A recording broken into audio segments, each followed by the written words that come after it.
وہ لکھے جی امام احمد بن حنبل کے پاس نا 2 بہنیں آئیں، عرض کرتی ہیں حضرت مسئلہ پوچھنا ہے۔ پھر میں پوچھو، عرض کرتی ہیں حضرت ہم نا کپڑا بناتی ہیں اور زیادہ تر ہم کام رات کو کرتی ہیں، ساتھ اللہ کا ذکر کرتی ہیں، قرآن پڑھتی ہیں، ساتھ ہم کپڑا بناتی ہیں۔ پھر میں ٹھیک ہو گیا۔ حضرت مسئلہ یہ ہے کہ بعض دفعہ چراغ میں نا وہ تیل ختم ہو جاتا ہے، دیا بجھ جاتا ہے، تو پھر ہم کیا کرتی ہیں، پھر ہم چاند کی روشنی میں کپڑا بناتی ہیں۔ اب حضرت وہ کپڑا جو دیے کی روشنی میں بنتا ہے اس کی کوالٹی اچھی ہوتی ہے، اور جو بنتا ہے نا چاند کی روشنی میں، ظاہر ہے چاند کی روشنی اتنی تیز تو نہیں ہوتی، تو اس کپڑے کی کوالٹی اتنی اچھی نہیں ہوتی۔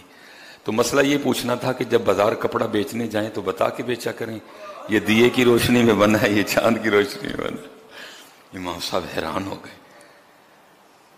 عرض کرتی ہیں پھر حضرت ابھی مسئلہ مکمل نہیں ہوا۔ فرمایا آگے کہ حضرت بعض دفعہ اس طرح بھی ہوتا ہے کہ ہمارا دیا بجھ جاتا ہے، لیکن وہ رات یا تو چاندنی رات نہیں ہوتی یا ویسے ہی اوپر بادل ہوتا ہے، چاند کی روشنی تو ہوتی نہیں۔ پھر ہم کیا کرتی ہیں کہ ہمارے جو ہمسائے ہیں نا، جو ان کا دیا جل رہا ہوتا ہے نا، تو ہم ذرا کپڑا اس سائڈ پہ کر کے بنا لیتی ہیں۔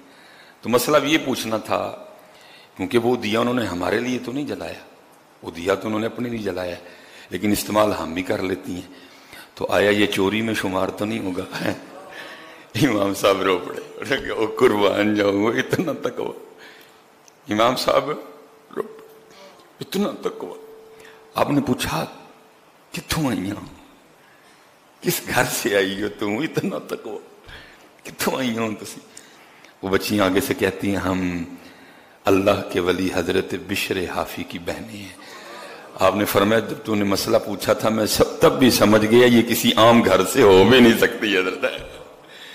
کتنے گئے یار سارے۔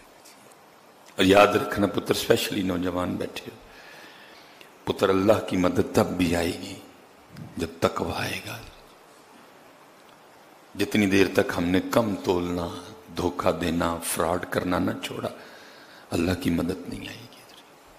اس کے لیے ہمیں تقوی کے راستے پہ نہیں آئے گی مدد۔